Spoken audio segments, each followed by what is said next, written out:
نحمده ونصلي على رسوله الكريم اما بعد اعوذ باللہ من الشیطان الرجیم بسم اللہ الرحمن الرحیم۔ معزز سامعین، 15ویں تراویح میں 18واں پارہ تلاوت کیا گیا۔ 18ویں پارے کی ابتدا سورۃ المومنون سے ہوتی ہے۔ سورۃ المومنون میں اللہ جل جلالہ نے مومنین کی اچھی عادات اور صفات، جن کی بنیاد پر ان کو بڑے بڑے درجات اور انعامات ملے، ان کا ذکر کیا۔ اسی طرح عبادت کی فضیلت، اہل ایمان اور اہل توحید پر جو اللہ کی طرف سے انعام نازل ہوئے ان کا بیان، کفار پر جو سختیاں اور عذاب نازل ہوئے ان کے اعمال کی بدولت، اس کا بیان ہے۔ اسی طرح بعض انبیاء علیہم السلام کے قصے ذکر کیے اور کچھ اچھے اخلاق اور اچھے اعمال کی تعلیم بھی اس صورت میں دی گئی ہے۔ اللہ جل جلالہ نے سورۃ المومنون کی آیت نمبر 1 سے لے کر آیت نمبر 8 تک کامیاب کہا ہے مومنوں کو، اور اس کامیابی کی وجہ ایسے اعمال ذکر کیے ہیں جن کو مومنین اختیار کرتے ہیں۔ چنانچہ فرمایا کہ ایسے مومن کامیاب ہیں جو اپنی نماز میں عاجزی اور انکساری کرتے ہیں، بیہودہ کاموں سے دور رہتے ہیں، زکوٰۃ ادا کرتے ہیں، جو اپنی عصمت کو محفوظ رکھتے ہیں، اور فرمایا کہ اپنی امانتوں کا بھی وہ پاس رکھتے ہیں، اور ان کا انعام یہ ہے کہ یہ جنت الفردوس کے وارث ہیں۔ اللہ جل جلالہ نے آیت نمبر 18 تا آیت نمبر 20 انسان کو یاد دلایا ہے کہ اے انسان، ہم نے تمہیں زندگی کے وسائل عطا کیے ہیں، بے شمار وسائل شمار کروائے، اور کہا کہ اگر ہم چاہیں تو ان وسائل سے تمہیں محروم بھی کر سکتے ہیں۔ پھر آگے آیت نمبر 23 تا آیت نمبر 29 حضرت نوح علیہ السلام کی قوم کے واقعے کو تفصیل کے ساتھ ذکر کیا، اور ان کی بدعمالیوں پر ان کو کس طرح غرق کیا گیا، اس کو اللہ جل جلالہ نے بڑی وضاحت کے ساتھ یہاں بیان کیا ہے۔ آیت نمبر 31 سے آیت نمبر 41 تک قوم سمود کا ذکر ہے۔ حضرت صالح علیہ السلام نے جب قوم سمود کو دعوت دی تو ان کے بڑے سرداروں نے کہا، قوم کے بڑے سرداروں نے کہا کہ یہ نبی تمہیں اطلاع دیتا ہے کہ جب تم مر کر مٹی ہو جاؤ گے تو دوبارہ قبروں سے نکالا جائے گا تمہیں۔ تو انہوں نے کہا کہ یہ بات تو عقل سے بہت دور ہے، اور بھی نافرمانیاں کیں۔ بالآخر حضرت صالح علیہ السلام نے ان کے خلاف دعا کی، اے پروردگار، انہوں نے مجھے بہت جھٹلایا ہے، ان کے مقابلے میں میری نصرت فرما۔ اللہ جل جلالہ نے ایک زبردست قسم کی چنگھاڑ بھیج کر،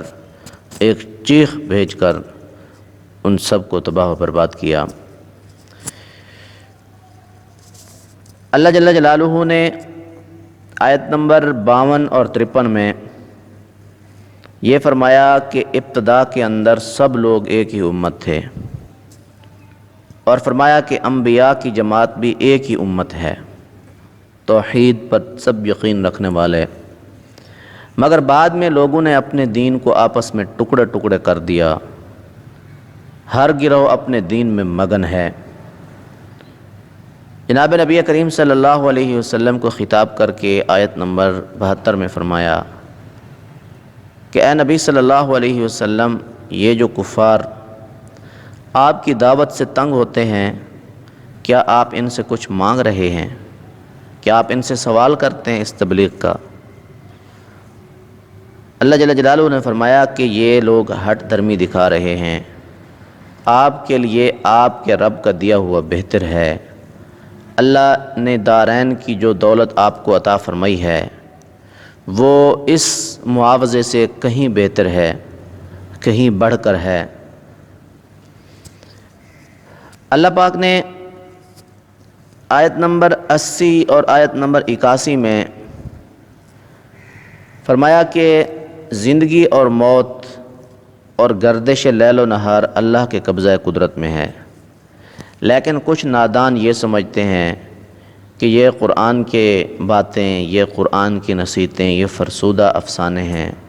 قرآن پاک میں جو واقعات ذکر کیے گئے ہیں یہ افسانے ہیں، پرانے زمانے کے لوگوں کی باتیں ہیں۔ آیت نمبر 88 اور 89 میں فرمایا کہ ذرا ان کفار سے پوچھیں جو انکار کرتے ہیں خدا کا، خدا کی قدرت کا، ان سے پوچھیں کہ ہر چیز پر اقتدار کس کا ہے، تو یقیناً ان کی طرف سے جواب یہی ملتا ہے کہ اللہ کا ہے۔ تو پھر آپ ان سے پوچھیں کہ پھر تمہیں دھوکہ کیسے لگتا ہے، کسی نے تمہارے اوپر جادو کر دیا ہے، تم ایمان نہیں لاتے۔ جناب نبی کریم صلی اللہ علیہ وسلم کو طریقہ تبلیغ سکھایا گیا۔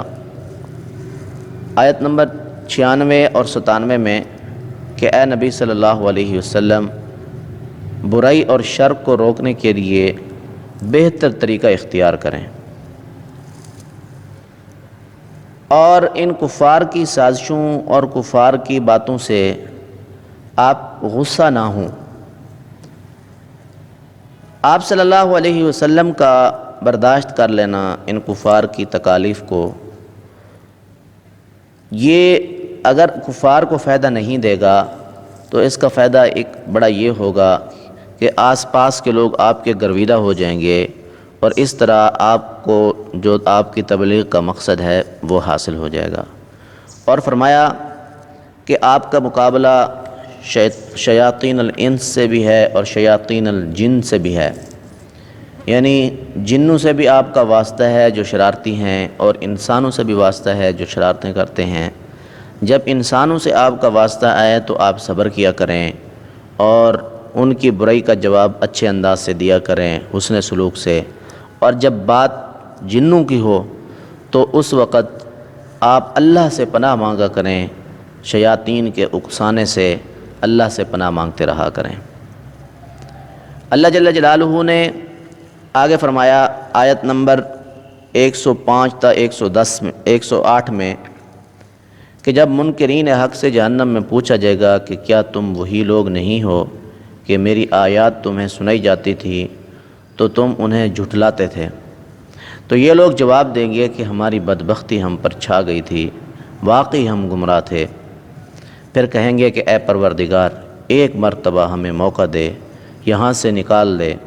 ہم اچھے ہو جائیں گے، اچھے بچے بن جائیں گے۔ جواب ملے گا کہ دور ہو جاؤ اور مجھ سے بات بھی نہ کرو۔ یہاں تک سورۃ المومنین ختم ہو جاتی ہے، آگے سورۃ نور شروع ہوتی ہے۔ سورۃ النور میں اللہ جل جلالہ نے بعض احکام کو تفصیل کے ساتھ یہاں ذکر کیا ہے، اور تقریباً جتنے احکام یہاں ذکر کیے ہیں وہ سب عفت اور پاک دامنی سے متعلق ہیں۔ تقریباً آدھی صورت میں یہ سلسلہ چلتا ہے، اور باقی حصہ میں توحید کے دلائل اور احکام الہی کی اطاعت کی تلقین کی گئی ہے، اور فرما بردار لوگوں کی عادات اور ان کے خصائل کا ذکر ہے۔ نافرمانوں کے عیب اس صورت میں ذکر کیے گئے ہیں۔ آیت نمبر 2 تا آیت نمبر 4 اللہ جل جلالہ نے زنا کی سزا ذکر کی ہے۔ فرمایا کہ زانی مرد اور زانی عورت جو غیر شادی شدہ ہوں ان کی سزا 100 کوڑے ہیں۔ فرمایا کہ اس میں کوئی رعایت ان کو نہیں دینی چاہیے، اور جب سزا دی جائے تو اس وقت بھی سب لوگوں کے سامنے یا کم از کم ایک بڑی جماعت موجود ہو تاکہ یہ سزا مؤثر ہو اور لوگ اس سے عبرت پکڑیں۔ اور فرمایا کہ زانیہ مرد اور زانیہ عورت اور زانی مرد، ان سے جو گناہ سرزد ہوا ہے وہ اتنا بڑا ہے اور اتنا شنیع ہے، ہونا تو یہ چاہیے کہ ان کا بعد میں تعلق اس مرد و عورت کا جن سے زنا سرزد ہوا ہے کسی اچھی عورت اور اچھے مرد سے، مرد کا تعلق اچھی عورت سے اور زانیہ عورت کا تعلق اچھے مرد سے نہیں ہونا چاہیے۔ ان کو مشرکوں سے تعلق جوڑنا چاہیے، ان سے جو برائی سرزد ہوئی ہے وہ ایسی ہے۔ اور آگے اللہ جل جلالہ نے پاک دامن عورتوں پر تہمت لگانے والے کے بارے میں حکم دیا کہ وہ بندہ 4 گواہ پیش کرے، جنہوں نے تہمت لگائی ہے وہ 4 گواہ پیش کرے، اگر 4 گواہ اس کے پاس نہیں ہیں تو اس کو 80 کوڑے لگائے جائیں۔ اور فرمایا کہ اگر شوہر بیوی پر تہمت لگائے اور اس کے پاس گواہ نہ ہوں تو وہ 4 مرتبہ قسم اٹھائے اور 5ویں مرتبہ یہ کہے گا کہ اگر میں جھوٹا ہوں تو مجھ پر اللہ کی لعنت ہو۔ اسی طرح عورت کے لیے حکم ہے،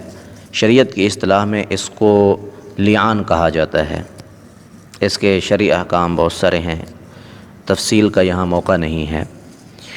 اللہ جل جلالہ نے آیت نمبر 11 سے لے کر آیت نمبر 18 تک حضرت عائشہ رضی اللہ تعالی عنہا پر لگائی جانے والی تہمت اور اس کی برات کا بیان ہے۔ حضرت عائشہ رضی اللہ تعالی عنہا پر منافقین کی تہمت جب لگائی گئی منافقین کی طرف سے تو اللہ پاک نے فرمایا کہ مومنوں نے جب اس بات کو سنا تھا تو ان کو فوراً کہہ دینا چاہیے تھا، مخلص مومنوں کو، کہ سبحان اللہ، یہ تو ایک بہت بڑا بہتان ہے۔ آیت نمبر 19 میں فرمایا جو لوگ چاہتے ہیں مسلمان معاشرے میں بے حیائی اور گندی باتیں پھیلیں ان کے لیے اللہ کے ہاں دردناک سزا تیار ہے۔ آیت نمبر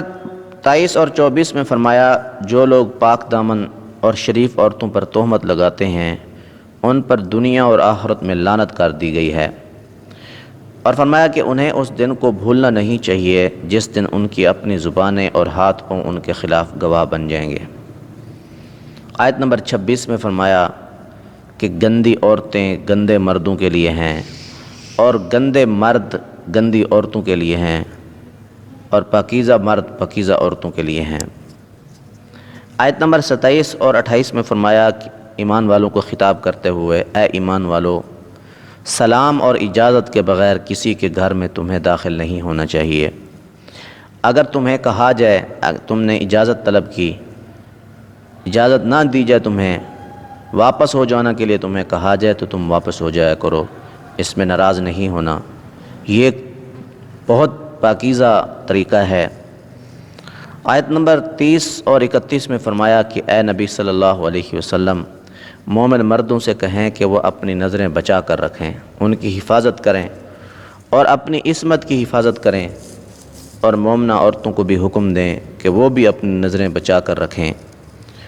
اور فرمایا کہ اپنا بناؤ سنگار نہ دکھائیں کسی کو بھی،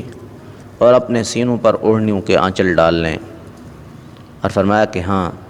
شوہر، باپ اور دیگر محرم رشتہ داروں کے سامنے بناؤ سگار کر سکتی ہیں، غیر محرموں کے سامنے اپنے بناؤ سگار زہر بالکل نہ کریں، حتیٰ کہ اپنے پاؤں زمین پر مارتی ہوئی بھی نہ چلا کریں کہ ان کی زینت کا علم لوگوں کو ہو جائے، بجنے والے جو زیور پہنے ہوئی اور عورتیں ہوں تو ان کو حکم یہ ہے کہ اپنے پاؤں زمین پر ایستا رکھیں۔ آیت نمبر 36 تا 39 مومنوں کی صفات ذکر کی ہیں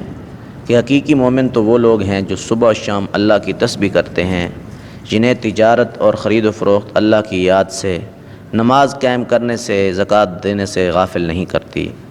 فرمایا کہ وہ اس دن سے خوف کھاتے ہیں جس میں دل الٹنے اور آنکھیں پتھرانے کی نوبت آ جائے گی۔ بہرحال اللہ ان کے بہتر اعمال کی جزا ان کو دے گا۔ کفار کے اعمال تو اس چٹیل میدان کی طرح ہیں جس میں چمکتی ریت کو پیاسا دور سے پانی سمجھتا ہے، لیکن جب قریب آتا ہے تو کچھ نہیں ہوتا۔ کفار کو بھی ایسے ہی ان کے اعمال کا بدلہ ان کو آخرت میں کچھ بھی نہیں ملے گا۔ آیت نمبر 41 اور 42 میں فرمایا کہ کائنات کی ہر چیز زمین و آسمان میں جو موجود ہے اللہ کی تسبیح بیان کرتی ہے، حتیٰ کہ فضا میں پر پھیلے ہوئے پرندے بھی اس کی تعریف کرتے ہیں۔ زمین و آسمان کی بادشاہت اسی کی ہے۔ اللہ جل جلالہ نے آیت نمبر 51 میں فرمایا کہ اللہ جل شانہ نے آیت نمبر 91 میں فرمایا کہ اہل ایمان کو جب اللہ اور رسول اللہ صلی اللہ علیہ وسلم کے حکم کی طرف بلایا جاتا ہے تو وہ کہتے ہیں ہم نے سن لیا ہے اب ہم اطاعت بھی کریں گے۔ آیت نمبر 55 میں فرمایا کہ اللہ کا وعدہ حق ہے، اور اللہ کا وعدہ ہے جو ایمان کے بعد نیک اعمال کرے گا اسے زمین میں اپنا نائب بنائے گا، وہ بادشاہت دے گا۔ جس طرح سابقہ لوگوں کو اللہ پاک نے زمین کا نائب بنایا تھا، ان کو بادشاہت دی تھی، اس طرح ان کے دین کو مضبوط بنیاد پر قائم کرے گا اور انہیں امن و سکون کی زندگی بھی عطا کرے گا۔ آیت نمبر 59 اور 60 میں عفت اور پاک دامنی کی حفاظت کے لیے چھوٹے بچوں کو چھوٹی عمر میں ہی ادب سکھلانے کے لیے مومنوں کو تلقین کی گئی ہے۔ جب تمہارے بچے بالغ ہو جائیں، چھوٹے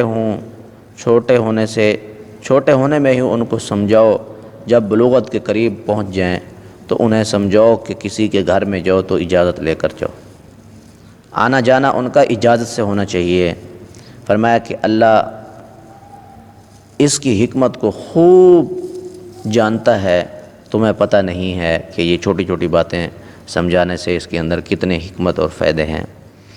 اور فرمایا کہ بوڑھی خواتین اگر اپنی چادر اتار دیں یعنی پردہ نہ کریں تو ان کو اجازت ہے، مگر فرمایا کہ ان کے لیے بھی زیادہ پاک دامنی اور حیاداری یہ ہے کہ وہ پردہ کریں۔ آیت نمبر 63 میں مسلمانوں کو خطاب ہے کہ مسلمانوں، رسول اکرم صلی اللہ علیہ وسلم کو اس طرح نہ بلاؤ، ادب کا تقاضا ہے جس طرح تم ایک دوسرے کو بلند آواز سے بلاتے ہو۔ تمہیں رسول اللہ صلی اللہ علیہ وسلم کے حکم کی خلاف ورزی سے ڈرنا چاہیے کہ کہیں کسی مصیبت میں مبتلا ہو جاؤ۔ اگر رسول خدا صلی اللہ علیہ وسلم کے حکم عدولی کرو گے تو تمہیں کفر اور نفاق کا خطرہ ہے تمہارے اوپر۔ آگے سورہ فرقان شروع ہو جاتی ہے۔ سورہ فرقان میں آیت نمبر 7 سے آیت نمبر 9 میں یہ فرمایا کہ یہ مشرکین، ان کا بڑا اعتراض یہ ہوتا تھا کہ یہ کیسا رسول ہے جو کھانا کھاتا ہے، بازاروں میں چلتا پھرتا ہے۔ کہتے تھے کہ اس کے ساتھ ڈرانے کے لیے کوئی فرشتہ کیوں نہیں اترا، یا اس کے پاس ایک مالدار ہوتا، اس کے پاس باغات ہوتے، دنیا کی عشائش کی چیزیں ہوتیں۔ اللہ جل جلالہ نے فرمایا کہ یہ بے وقوف کیسی بہکی باتیں کرتے ہیں کہ ایک نبی کے انسان ہونے پر ان کو اعتراض ہے۔ آیت نمبر 17 اور 18 میں فرمایا جس دن اللہ تعالیٰ عدالت میں حاضر ہوں گے تو مشرکوں کے خود ساختہ جو خدا ہوں گے ان خداؤں کو بھی بلا کر ان سے پوچھیں گے کہ کیا تم نے میرے ان بندوں کو گمراہ کیا تھا یا یہ خود گمراہ ہوئے تھے؟ تو وہ ان کے خدا کہیں گے کہ ہماری کیا مجال کہ ہم ان کو یہ کہیں کہ تم ہماری عبادت کرو، لیکن اے پروردگار تو نے ان کے گمراہ ہونے کی وجہ یہ ہے کہ تم نے ان کو دولت دی تھی، یہ تجھے بھول بیٹھے تھے۔ تو اللہ جل جلالہ ان کو پھر اس پر سزا دیں گے، وہ اللہ کی سزا سے نہیں بچ سکتے۔ اللہ جل جلالہ ہم سب کو دوزخ کی عذاب سے حفاظت کرے ہم سب کی، اور ہمیں نیک اعمال کرنے کی توفیق عطا فرمائے۔ وآخر دعوانا ان الحمد للہ رب العالمین۔